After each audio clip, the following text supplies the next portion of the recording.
Manuel. Bueno, ayer el INEGI, Ciro, y lo platicábamos temprano, difundió las estadísticas de defunciones registradas entre enero y marzo de 2022, un preliminar de acuerdo, pero que luego se va pues ajustando ya de manera mínima. Veíamos algunos avances y le pedimos al doctor Héctor Hernández Bringas, investigador del Centro Nacional de Investigaciones Multidisciplinarias de la UNAM, que nos ayude con los análisis. Tiene ya 2 o 3 reflexiones interesantes sobre los números que se registraron, más o menos, que si bien hubo menos muertos que el mismo periodo del año anterior, que del 2021, pues parece que todavía no llegamos a los niveles prepandémicos. Doctor, buen día, ¿cómo estás? Buen día, Héctor, gusto en saludarte, buenos días.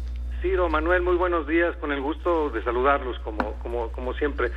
Sí, efectivamente, les quería comentar que este informe presentado por el INEGI, por un lado nos corrobora la noticia de que desde el primer trimestre del año 2022 ya se redujeron los efectos de la pandemia en términos de vidas humanas en comparación con el año anterior.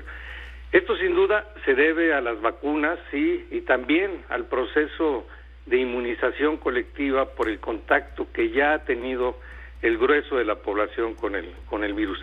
Pero también, Ciro, Manuel, nos hace ver que la situación aún no vuelve plenamente a los niveles normales que teníamos en 2019 o 2020 incluso, porque aún sigue habiendo muertes de más hacia el primer trimestre del año, de más en un 25% aproximadamente, de manera tal que, bueno, pues sí, los efectos se han reducido, pero aún sigue habiendo este exceso. Y hablando de muertes de más, Ciro, el informe del INEGI también nos actualiza el dato del exceso de mortalidad acumulado en la pandemia y nos dice que en un escenario supera los 600,000 y en otro escenario supera los 700,000. ¿Esto es mucho o es poco? Pero, a ver, ¿cómo lo dice? ¿Cómo lo expresa, Héctor? Mira, el informe lo dice, plantea 2 escenarios metodológicos. Sí. ¿No? En uno nos dice que el exceso de muertes comparando con los niveles de años previos es de 600,000, es un escenario bajo, digamos. Y en otro escenario nos dice que el exceso de muertes puede llegar incluso a más de 700,000 decesos adicionales, ¿no? Uh-huh. Entonces, la pregunta es, ¿esto cómo ubica a México en el contexto internacional para valorar si esto pues realmente es un exceso importante o no lo es? Y resulta que nuestro país, Ciro, con otras naciones de América Latina, se ubica en las primeras posiciones mundiales por exceso de mortalidad resultante de la pandemia. En primerísimo lugar tenemos el caso de Perú, cuyo exceso de mortalidad es del 96%. En el caso de Perú esto pues casi duplicó la mortalidad esperada, ¿no? En el caso de Ecuador, la sobremortalidad, que es el segundo lugar a nivel mundial, excede el 50%. Bolivia está en el 48.8% en el tercer lugar mundial, y México en la cuarta posición mundial por exceso de mortalidad, con 41% de exceso de mortalidad. De manera que esto nos dimensiona el real impacto que ha tenido la pandemia. Hay otros países que han tenido un exceso de muertes importante, por ejemplo Estados Unidos, como sabes, tiene más de 1 millón de muertes, pero esto representó solo el 25% de exceso de mortalidad. México, insisto, está en el 41% de exceso de muertes. Solo, ¿no?, superado por Perú, Ecuador y Bolivia.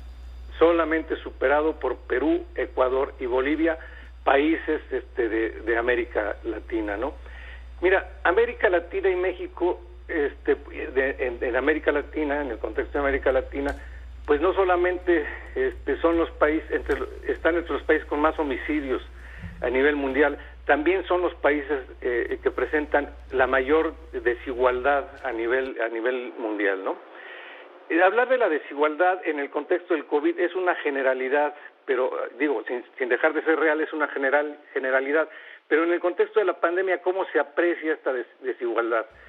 En América Latina y México hay una alta proporción de trabajo informal, Ciro, más de 50%, en algunos países llega al 70%, lo que en el contexto de la pandemia implica la imposibilidad del confinamiento e implica, entre otras cosas, el no acceso a la seguridad social. También América Latina tiene ciudades altamente desorganizadas, poco planeadas, con sistemas de transporte deficientes, lo que ha implicado largos trayectos en transportes congestionados de personas trabajadoras. Implica la desigualdad, viviendas hacinadas con servicios deficientes, Ciro. Y en México ello queda claro cuando vemos quiénes murieron. Evidentemente las personas con menores recursos, ya hemos revisado en tu programa el dato, las personas con baja escolaridad, por debajo del nivel por ciento, explican el 70% de los muertos. Los empleados de servicios y una alta proporción, este dato es muy importante, en México han muerto en muy alta proporción personas relativamente jóvenes, digamos, antes de los 60 años, principalmente entre los 40 y los 60 años. La mitad de los muertos en México tienen menos de 60 años. ¿Esto cómo lo podemos contrastar? Te doy el caso de España. En España solamente el 9% de los muertos tenían menos de 60 años, ¿no? Entonces han muerto personas jóvenes, han muerto personas con carencias socioeconómicas, ¿no? Sofía. Doctor, buen día, los saluda Sofía Enríquez.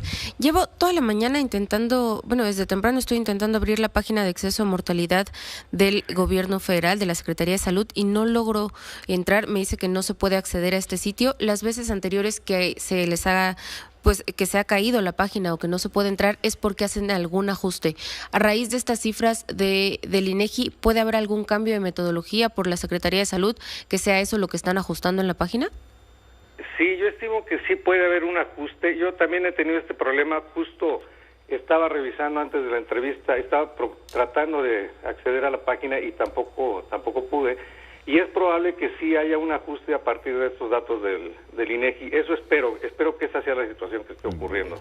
Entonces, en conclusión, con las cifras dadas a conocer, la actualización de cifras al primer trimestre dadas a conocer ayer por el INEGI, primer trimestre de este año, se puede calcular que el número de personas muertas en México por COVID estaría entre 600 y 700 mil. Dato número uno.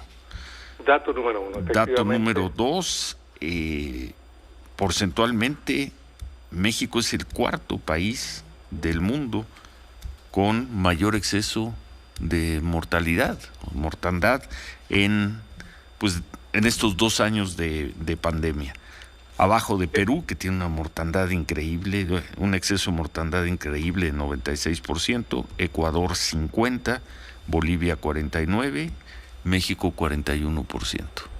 Efectivamente, en términos de impactos de exceso de mortalidad y en términos de presión a los servicios de salud pública, estos son los países mucho más impactados, ¿no? Bueno, pues muchas gracias como siempre, Héctor Hernández Bringas, doctor, gracias.